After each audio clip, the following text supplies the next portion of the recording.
नमः शिवाय। भक्तों, शिव की वंदना सुनने से हर प्रकार की परेशानी से मुक्ति मिलती है। आइए आपको कथा सुनाते हैं। युद्ध की समाप्ति, 46वां अध्याय, पंचम खंड, श्री रुद्र संहिता, शिव महापुराण। सनत कुमार जी बोले, हे महामुनि, जब भगवान शिव पाशुपत व्रत को पूरा करने के पश्चात मंदरांचल पर्वत पर लौटे तो उन्होंने देखा कि दैत्येंद्र अंधक ने अपनी विशाल सेना के साथ पुनः आक्रमण कर दिया है। उनके वीर गण और अनेकों रूप धारण किए देवियां अंधक और उसकी सेना से युद्ध कर रही हैं। यह देखकर भगवान शिव को बहुत क्रोध आया कि मेरी अनुपस्थिति में इस दुष्ट दैत्य ने मेरी पत्नी को परेशान किया है।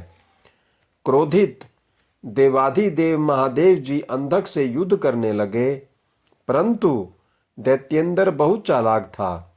उसने गिल नामक दैत्य को आगे कर दिया। स्वयं उसने दैत्य सेना सहित गुफा के आसपास के वृक्षों और लताओं को तोड़ दिया।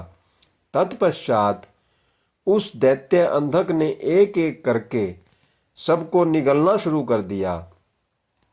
अंधक ने नंदीश्वर सहित ब्रह्मा, विष्णु, इंद्र, सूर्य और चंद्रमा व समस्त देवताओं को निगल लिया। यह देखकर भगवान शिव को बहुत क्रोध आया।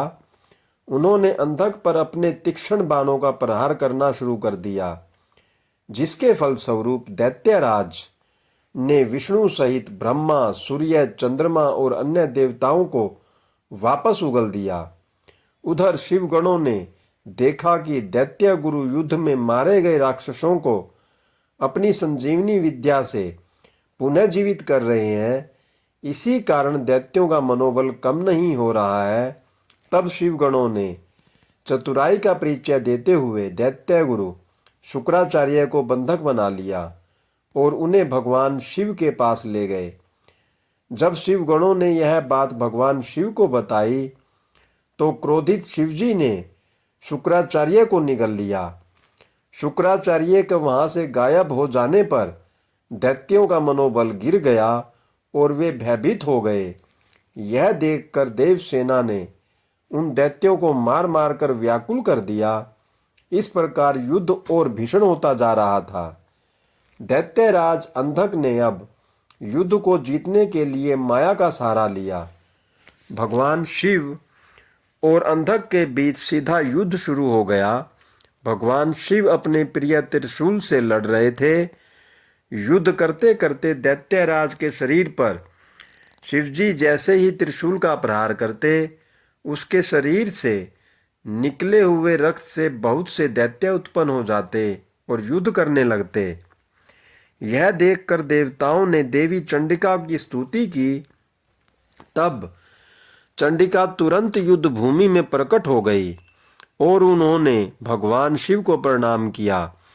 शिवजी का आदेश पाकर देवी चंडिका उस अंधक नामक असुर के शरीर से निकलने वाले रक्त को पीने लगी। इस प्रकार अंधक का रक्त जमीन पर गिरना बंद हो गया और उससे उत्पन्न होने वाले राक्षस भी उत्पन्न होने बंद हो गए। फिर भी अंधक अपनी पूरी शक्ति से युद्ध करता रहा। उसने भगवान शिव पर बाणों से प्रहार करना शुरू कर दिया।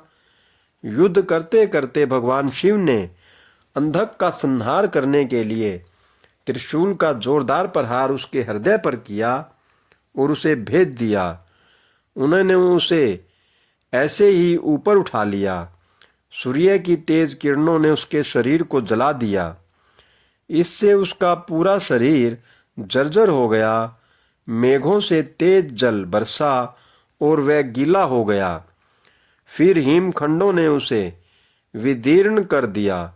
इस पर भी दैत्यराज अंधक के प्राण नहीं निकले। अपनी ऐसी अवस्था देखकर अंधक को बहुत दुख हुआ। वह हाथ जोड़कर देवाधिदेव भगवान शिव की स्तुति करने लगा।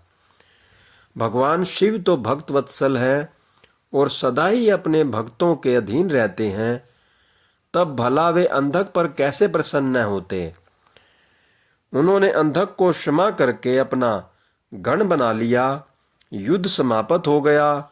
सब देवता हर्षित होकर भगवान शिव की स्तुति करने लगे। भगवान शिव देवी पार्वती को साथ लेकर अपने गणों सहित कैलाश पर्वत पर चले गए। सभी देवता अपने अपने लोकों को वापस लौट गए। ओम नमः शिवाय।